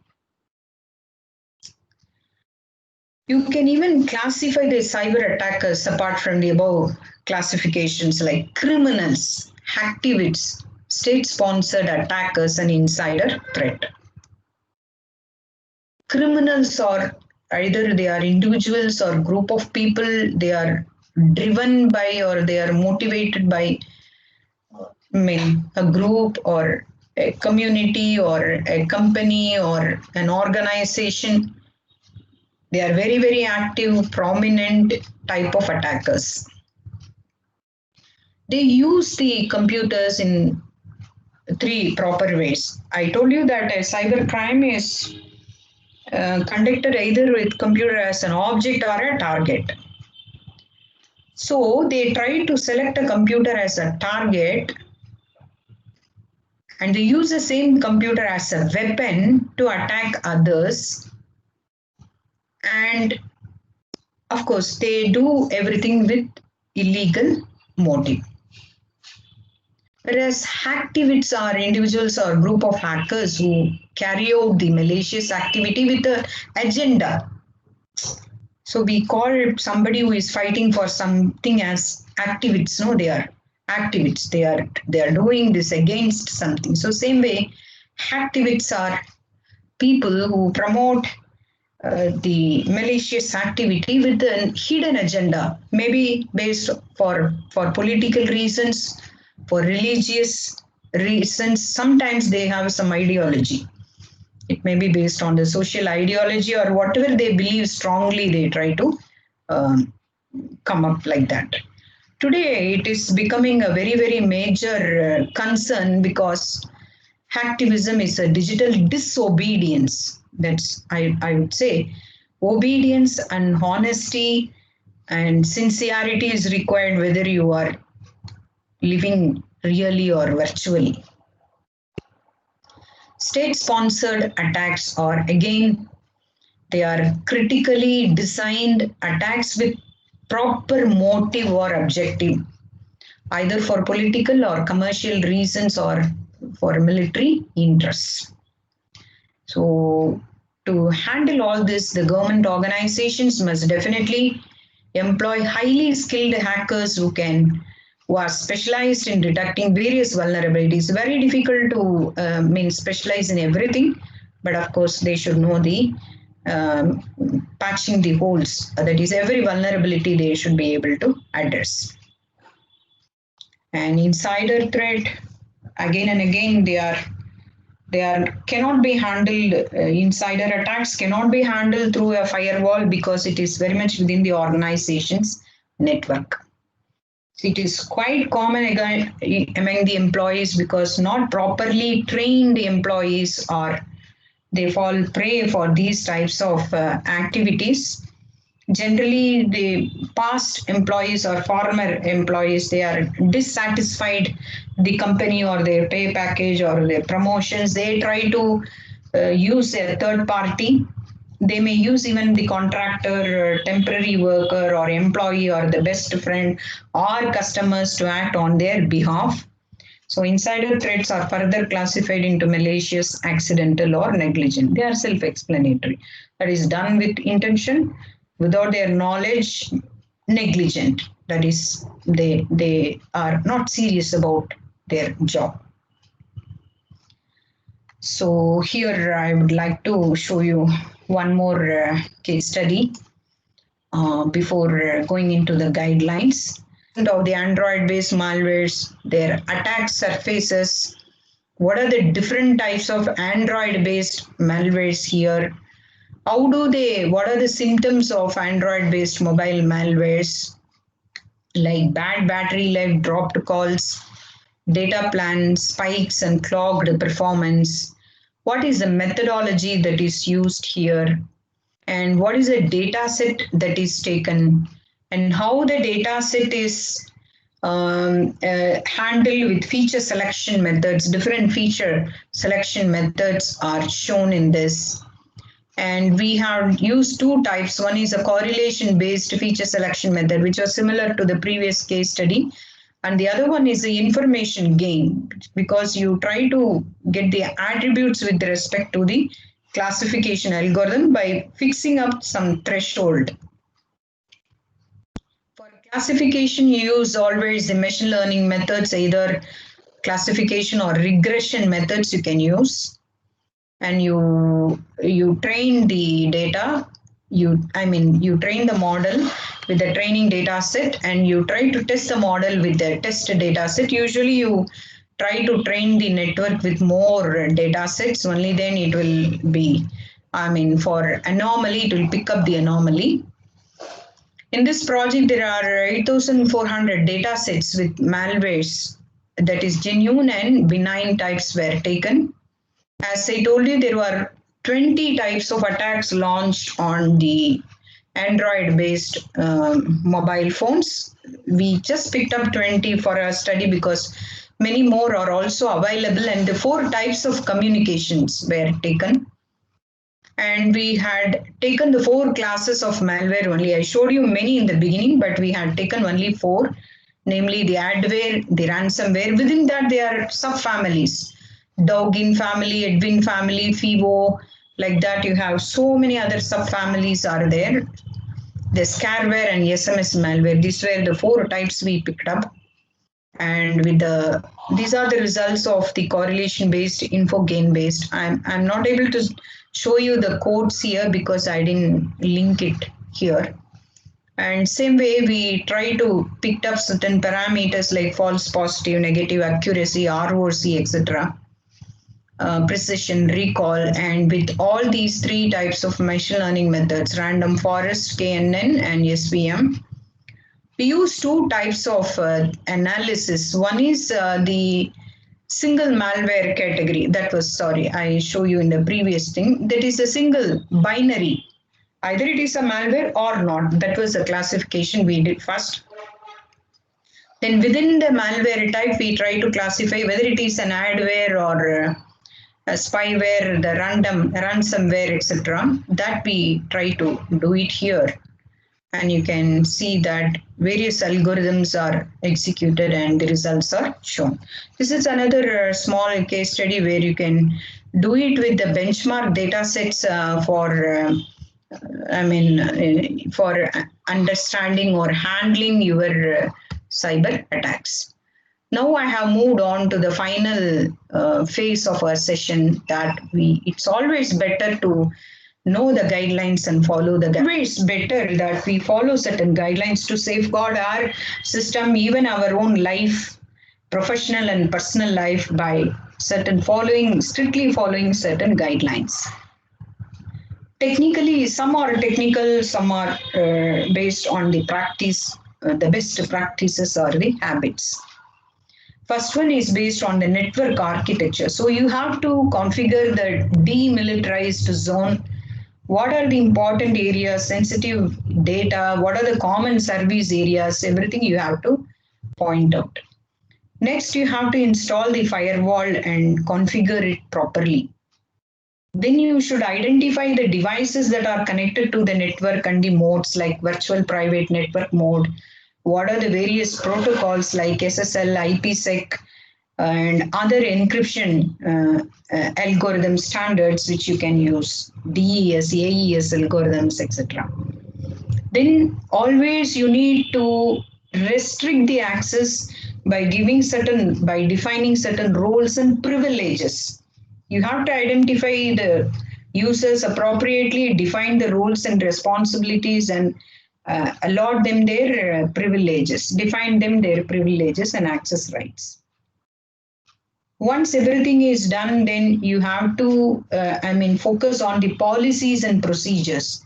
As I told you, they are very important. Every individual should follow it strictly.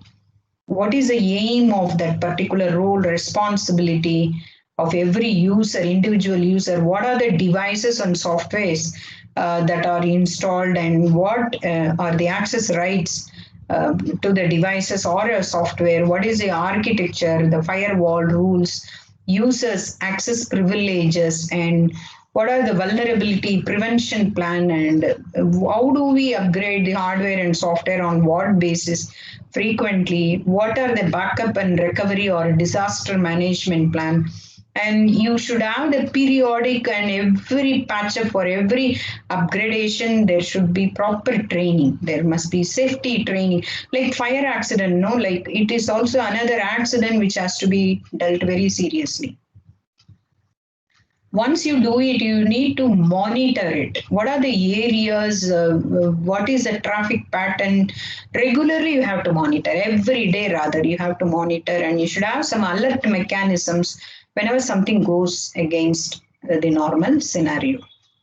Then you should be very vigilant about the malware, like you have system alerts, admin alerts, alarms, responses, and signature update, automatic signature updates. That is, your system should have the capacity to detect the anomaly on its own. Some of the case studies shown here are only anomaly detection. They are not based on the signatures.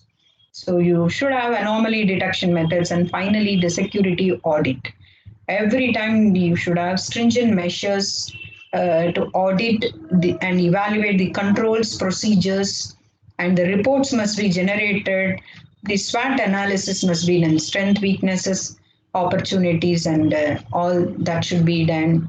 So there are ways of enhancing the security in the organization by implementing network security plans, user education and awareness, malware prevention, removable media controls, secure configuration.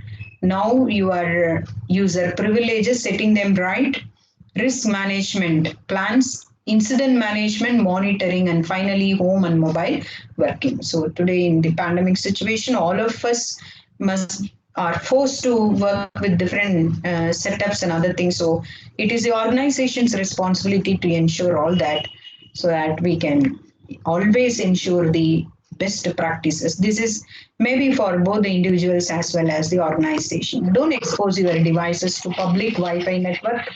Use the defense in-depth strategy. Don't always use the default credentials. Patch your system, that is, upgrade your system. Protect from ransomware attacks. Always use the encrypted. Even your WhatsApp messages are encrypted. Follow documented best practices. Don't forget the physical security. You can't afford to lose your mobile device or laptop because all credentials will be taken. There are safe disposals of the mobile phones also. You cannot just like that throw your mobile phone when you get a new mobile phone, because everything is synced, that. Undergo formal threat and risk assessment strategies. And finally, mind, people, process, and technology. So thank you very much.